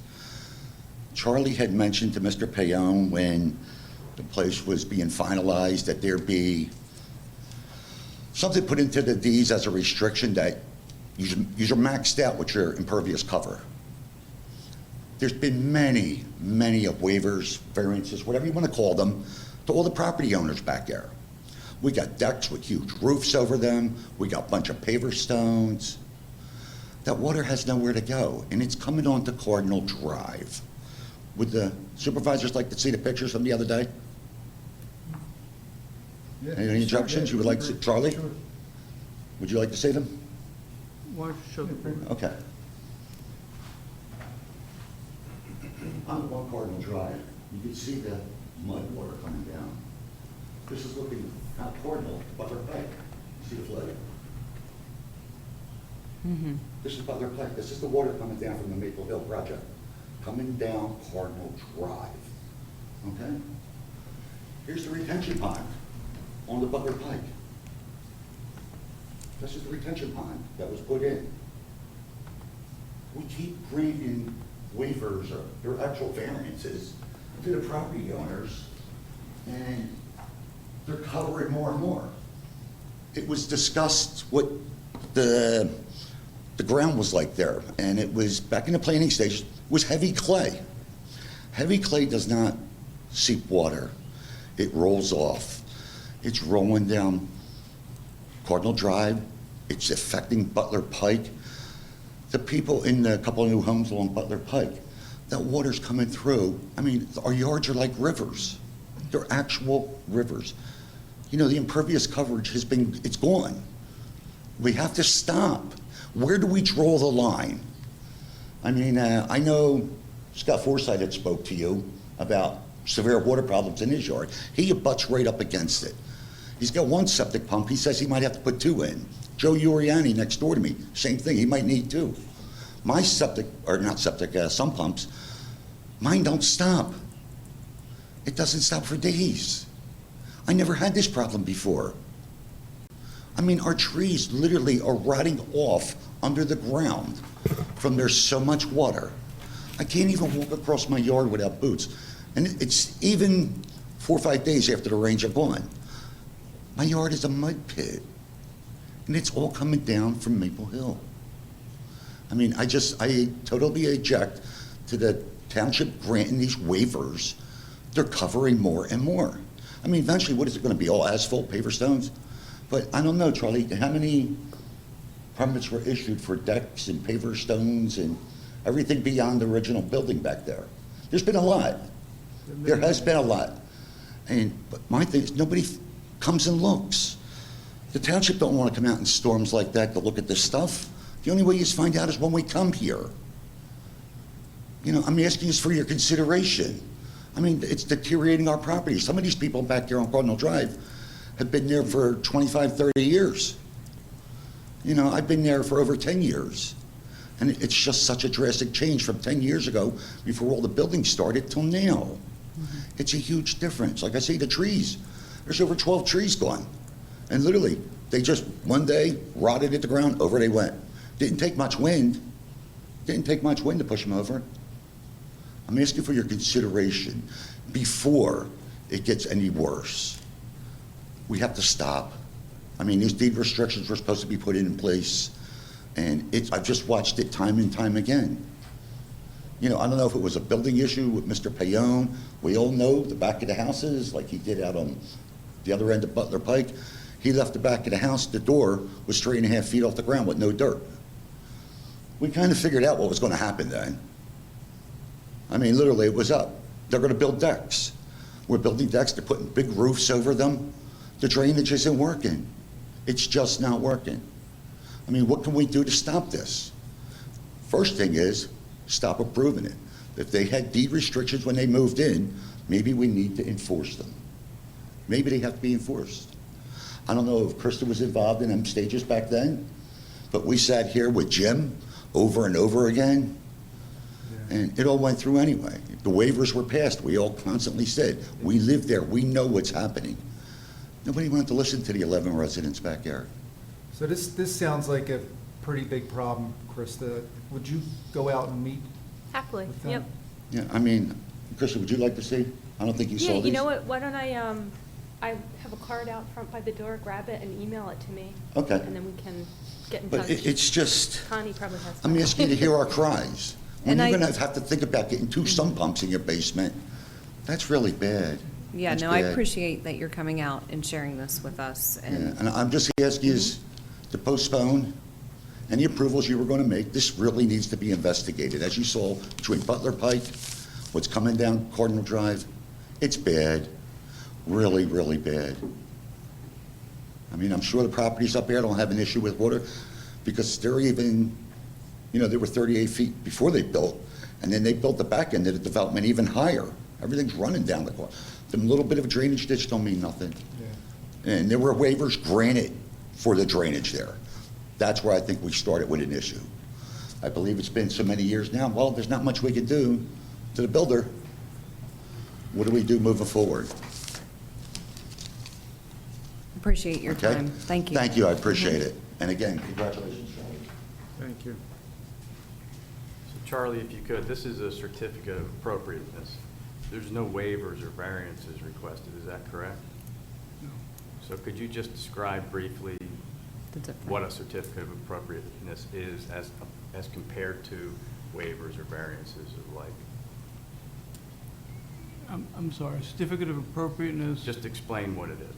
It is an allowance for an improvement to be made within the historic district. The legislation in our ordinance requires HARB to review any proposal on the exterior of properties within the boundaries of the historic district.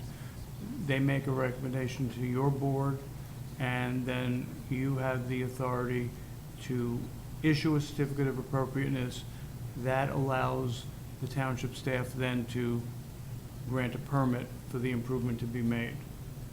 So this certificate applies only to historical aspects of the driveway in this case. It applies to any property within the boundaries of the historic district, regardless of the historical nature of the individual properties. This subdivision is a prime example because before it was subdivided into this Maple Hill development, it was a tract of land with several significant historical resources on it. Those resources were preserved, but in the process, 16 or 17 additional new homes were built in the last few years. And because the boundaries of the district include the entire tract, they now include these new homes. Very similar to the issue of Black Walnut Lane right next door, which is about 20 years old. Also the site of a historic estate, which was then ultimately subdivided about 20 years ago. And again, anything that occurs on those lots, just the same as anything that would occur on a lot in the middle of Plymouth Meeting that was built in the 1800s or 1700s, they all require certificates of anything on the exterior requires certificate of appropriateness, either to the site or to the building. So the requested driveway extension is consistent with all existing township ordinances? Yes. Okay, thank you.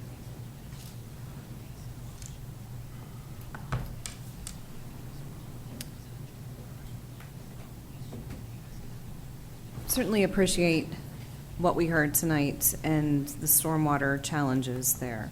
And Krista, I appreciate your attention and the township staff in assisting her to evaluate what's going on, especially in the basin in that area, because it's certainly beyond the appropriateness or the certificate for this particular property. It's much bigger than that, but does need certainly the big picture attention.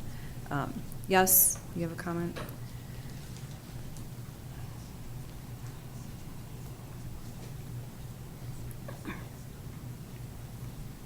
Sidelzo of Harts Ridge Road.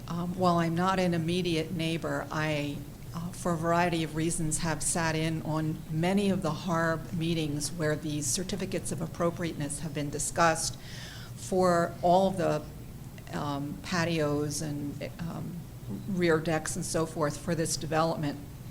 And in every instance, the applicant homeowner has been asked to produce evidence that the homeowners association has approved the plans.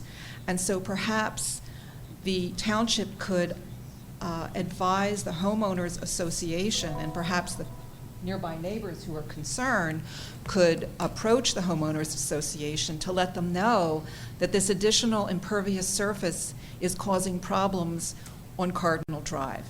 And maybe there could, I'm not a lawyer, I don't know what the terminology is, but perhaps there should be some sort of cease and desist with regard to the homeowners association approving plans such as this pending the outcome of an investigation and examination by the township engineer. Thank you. Thank you. Sure. I hear Charlie speak about a historical, okay? You're going to tell me a house that's 4 years old is historical? Does that sound right to you? Charlie, I understand the property was historical, but once I believe the property was divided up, all subdivided up, I understand the one property house on Spring Mill Road. I can consider that historical.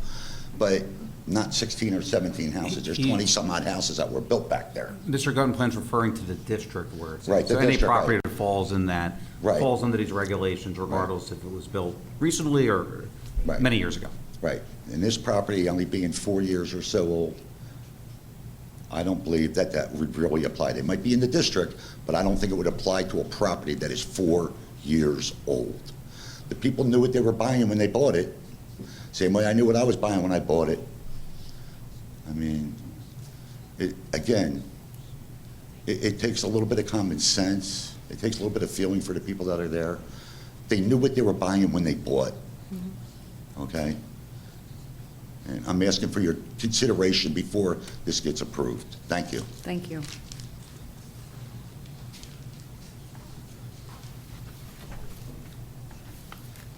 All right. I just wanted to add, Bill Totten, what I heard Charlie say is that and tell me if I'm misinterpreting,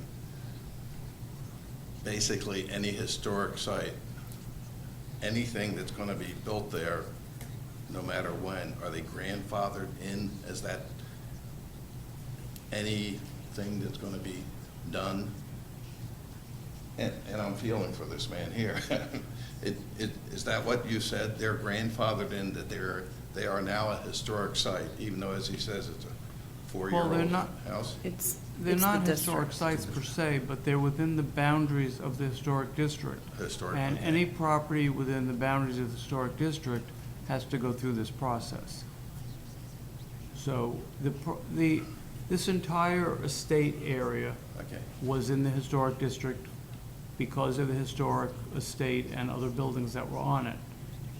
It is then subdivided, there are new houses built, but the boundaries of the historic district haven't changed. So Okay. anything within that requires HARB review when it's something on the exterior of a building or on a site within the district. So that was a great question that even got us discussing this as to how that gets handled. And It's essentially an extra layer of yeah. regulation. Well, what got me was not to be devil's advocate, but when Krista goes out, I'm curious as to where did the 2 sump pumps waters go that, you guys have to feed off. Obviously, that's going somewhere and probably adding to the problem. Oh, is that right? It's another problem issue. Good luck. Okay. Thank you. All right. Any other? We good? Yep. All those in favor, please signify by saying aye. Aye. Those opposed, motion carries. But that does not mean that we are not looking into that. Okay, so moving on, we have, do I have a motion to approve the certificate of appropriateness for the installation of a fence at 3049 Spring Mill Road? So moved. Second. Charlie? Thank you. This is also in the Maple Hill development. You probably know this house. It's outlined here. It fronts on Spring Mill Road. This is the property that has the old schoolhouse in the front yard and the property that sustained an unfortunate fire last year and is currently being rebuilt. And the applicant is preparing to move back into the home and would like to fence the backyard and is proposing an iron fence. This is an example of what it will look like. This is not the property. And gate will look like this. And that was what the HARB reviewed for this property on April 6th and recommended certificate of appropriateness be granted to allow this fence to be installed. Thank you. Any public comment? Any board comment? All those in favor, please signify by saying aye. Aye. Motion carries. Do I have a motion to approve the certificate of appropriateness for the installation of a fence around a chicken coop at 105 Black Walnut Lane. So moved. Second. Charlie? Thank you. This is in the development next door that I mentioned that's about 20 years old. However, this particular property is one of the original houses built in the 30s. So this is actually a historic property. Just another view of it. What the owner would like to do is add a fence along one section of his backyard. He currently has a post and rail fence there. He would like to replace it with a 6-foot privacy fence that matches fencing he already has on 2 other boundaries of his property. This is the style of fence that he already has. He also is asking for approval for replacement of a fence around the chicken coop. The chicken coop and fencing are existing. However, he would like to improve the fencing around the chicken coop, provide a better fence, a taller fence, and enlarge the area a few square feet. This is a permitted use. The chicken coop itself and the fencing have been previously approved. He's just asking to improve the fence around the chicken coop as well as put the 6-foot privacy fence along one side of his property. This is a picture of the current chicken coop and the current fence that is existing. And the Harb, again, reviewed this on April 6th and recommended that both of these fences be approved with a certificate of appropriateness. Excellent, thank you. Looks like the chickens are getting an upgrade. Awesome. Any public comments? Any board comments? All those in favor, please signify by saying aye. Aye. Motion carries. Do I have a motion to approve the certificate of appropriateness for the installation of a roof and fireplace over the patio at 12 Catherine Lane? So moved. Second. Charlie? Thank you. We're in the Whitemarsh, Maple Hill, development again, next door to the property that we looked at for the driveway improvement. This property has an existing fence that the board has previously approved a certificate of appropriateness for. The patio, rather, has been constructed, and the applicant is asking to put a roof and fireplace in that, over that, and on that patio. This is an example of what the roof would look like, the type of structure that is being proposed. It is a roof with asphalt shingles matching the shingles on the house. Just a concept drawing of the fireplace that will be installed, and a photograph of not theirs but another similar roof over a patio. It will have the same type of construction and same type of ceiling as these 2 photographs. And again, Harb reviewed that at the April 6th meeting and recommended a certificate of appropriateness be approved for the improvements. Thank you, Charlie. So there's currently a patio there. The patio is there, yes.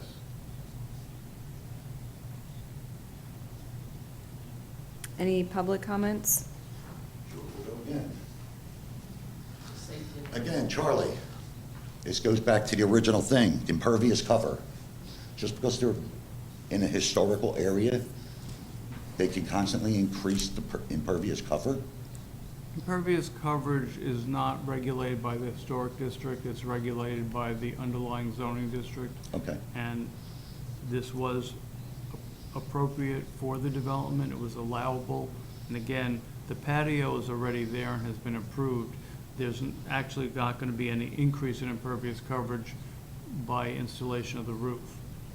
But my point Because the again, patio's impervious and it's going a over permit the was patio. granted for them to pour concrete back there, as we see. Okay? The water's got nowhere to go. Where's it going? We're going down the Cardinal Drive again. Do you see where I'm going with this? We're chomping right along all the properties. Right, so we know you have a big problem. What we can do is send out our engineer who's an expert, and she can take a good look at that and come up with a solution. All I'm asking the board for with this. is to postpone these until the engineer can do a study. These are separate issues that has I understand, absolutely but nothing- one's leading it to a has destruction of the absolutely other. Nothing to do with it, sir. My Nothing. point is, They're what's going to not happen if related. one of our basements cave in from all this damage? Where do we go? I mean, the township, I think, ran into a problem like this a few years ago on Emerson with drainage, cracking foundations. I don't know if many of you were here around that time. I remember it. But again, the impervious cover, where's the water going to go? It's hard clay. You know, I understand, you know, what the rules are. But again, we sat here in these meetings with Charlie in the beginning that there were going to be restricted deeds. You can't add nothing. What you have is what you have. Do you recall that, Charlie? Yes. Okay, right. But since Maple Hills went up, it's been one after another. But Charlie said back in the meeting a few years back, it is what it is. You can't build no more. The restricted deeds, tell your buyers. And it's been consistent. Mm-hmm. It's been consistent. We're suffering. I'm not just asking you to postpone. I understand there's separate issues. But what this is doing is becoming catastrophic. Okay? It totally is becoming catastrophic now. So what do? I'm just asking you to stop. Postpone it. Just postpone it. Maybe we need to get more engineering in than just, you know, with Krista, where's the flow water coming from? Is it going to be a DEP thing? Is the DEP going to come back and say you shouldn't have covered all that ground? This is going to lead into a big issue. Okay? I mean, So I'm a your mechanical time- engineer. I work for CBRE Incorporated. I'm sure a lot of you know CBRE. I mean, I know when it comes to all this coverage. Okay? So your time here is very meaningful. Okay. And we have heard you on 2 of these projects before us. So your words are not just meaningless. They have had a big impact.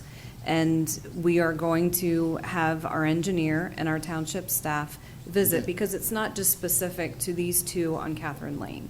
Right. You know, from what I hear you saying, from the pictures that you're showing, the neighbors that you've mentioned, you know, it's much bigger than this driveway and than this roof. You know, it's bigger than that, and I hear you, and definitely want to address this. So But the way the it's basin, gotten- I hear what you're saying, but this patio is existing already. So, but that doesn't mean that that's not valuable. What you've said is not valuable. It is. And so I very much appreciate you coming tonight, because that's the involvement we want from our residents.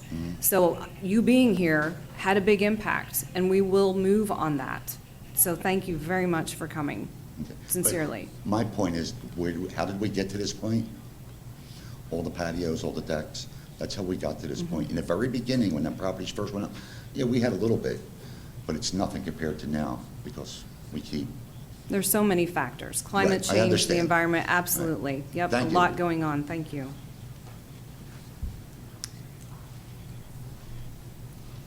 So I think I've said enough for this particular one. Do I have all those in favor, please signify by saying aye. Aye. Aye. Those opposed? Motion carries. Again, thank you for coming. Do I have a motion to approve expenditures totaling $1,463,256.27 and payroll totaling $669,033.12 and pension paid costs totaling $4,332.57 for March 2022? So moved. Second. All those, any comments, public or board? All those in favor, please signify by saying aye. Aye. Motion carries. So we are now at the general public comment period of our meeting. Do I have any general public comments? Yes, come on up. Hi, it's Kim Swider, Chestnut Street. I'm just here to kind of follow up. I know the last two meetings we had talked about the Chestnut Street traffic and speed, and they were looking into doing survey. And I just wanted to just kind of keep that in discussion. There was something I did want to share with the group that happened last week that kind of really resonated again, the importance of this. My mother was almost in a head-on collision on our street last week, and I know that our neighbor mentioned Donna last time she was here, that her and her husband were almost on one. So what my understanding is that my mother was coming up Ridge to make a left onto Chestnut. There was a school bus at the light waiting for the light to change to turn right or left. We believe right by what she said. She came up Ridge. She could only see the school bus.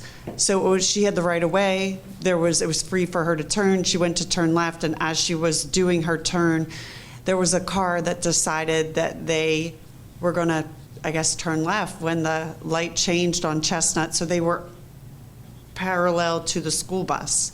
She could not see them. And when she turned, now it was the school bus and a car in the wrong lane.